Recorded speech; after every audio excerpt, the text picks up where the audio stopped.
Okay, what advice, Coach, would you give to players who want to play in college or beyond, and maybe want to coach? Well, first of all, I think kids that want to play at the next level, it motivates them in so many different ways. In the classroom, just being a better person, just managing their time and so on, because they have to. They have to maybe give up some things. They have to sacrifice some social hours and maybe girlfriends and those types of things to put the time in that they need to be successful. They need to understand too that there is a place for everyone. I mean, if they have the desire or work ethic and the ability, there is a place that they can go. We've had kids that didn't even start in our program, even some that have gotten cut in our program at one point, still be successful college players, and it's really neat to see. So that desire is so important, that knowingness that they have to work harder than the person beside them, and so on. But us having experience, our coaching staff all have played in the college level, and that has been helpful for them. And we educate the parents in the process, and we get our guidance department involved, and our travel coaches and everything. So it all goes together, and it really makes it a little bit easier. It's kind of like understanding the sacrifices that you will have to make to be the better player. We take pride in working the kids and doing more than most programs just to prepare them for the college level, and that's so important for us because we think that again, they're going to excel at a higher level here. Plus, we're giving them an opportunity to play in college and get an education. That's great. How did you change as a coach to become a better coach over the years?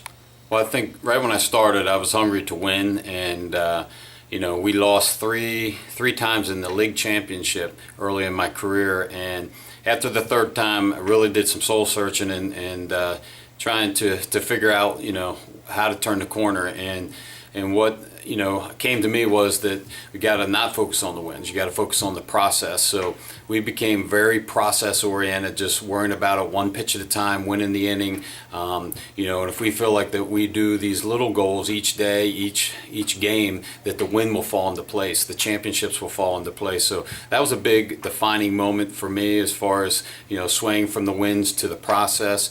So we're process based in everything we do, and we have a mental handbook and things that we do every practice mental wise, and that helps bridge the gap from wanting to actually being good and playing well. So and that's comes also back to your controlling those things that you can control and not getting upset about the things that you can't. Right, because we can only do what we can do. As long as we leave it all out in the field, things will fall into place and we'll be where we want to be. So so that was the defining moment, and a moment that I look back on, I think, and helped me as a coach, by sure. Very interesting, thank you.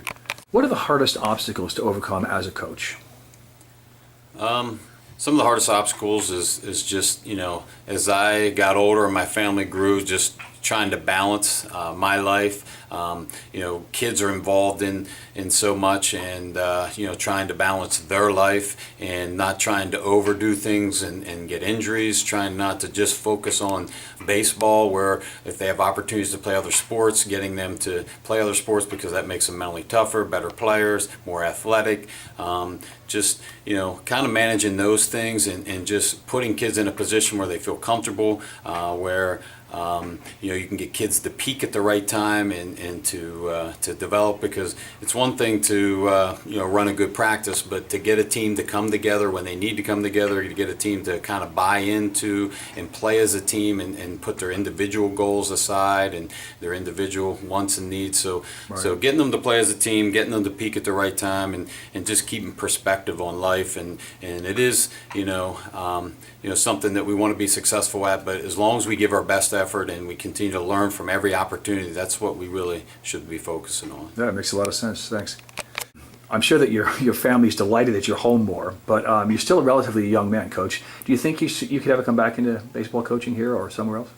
Yeah, definitely. I mean, there'll be a time for me to come back. I mean, my daughters, they have goals of playing in college and doing different things, so I want to see where they go, and I still want to continue and support them at those times. But there's definitely constant thoughts in my mind as far as when and how and where.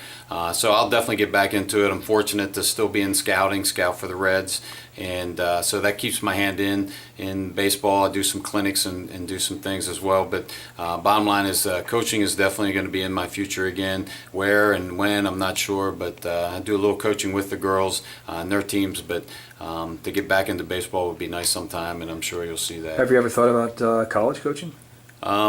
Yeah, I have a good friend and ex-player here at Millersville. So John Sheehan runs a great program at Millersville. It's often times I go over and help him with camps and clinics, but it'd be nice to kind of go back to my alma mater. And Did you go to Millersville too? Yes, so Okay. I played So you at played ball Millersville. there, right? Yep. So I really enjoy going over and watching him and seeing what he's doing and seeing what the players and the What, were you an programs. infielder? I was an outfielder. Outfielder? So you were fast? So I got an opportunity to play college baseball right away at Millersville and had a good career there, and it just was a great stepping stone for me to come here to The learn. PSAC's a pretty nice league. Yes. Good stuff. All right, thank you so much for your time, Coach.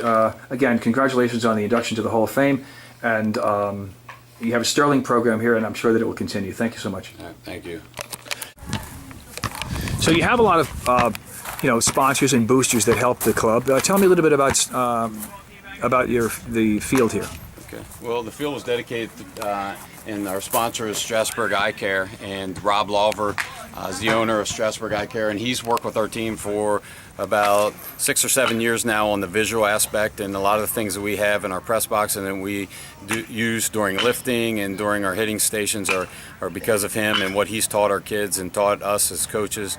But he's been very gracious to help support our program and our field, and I just want to give him a big thank you for that, and wish him a lot of luck and so on. Very nice. Again, Coach, thank you very much for your time. Yep.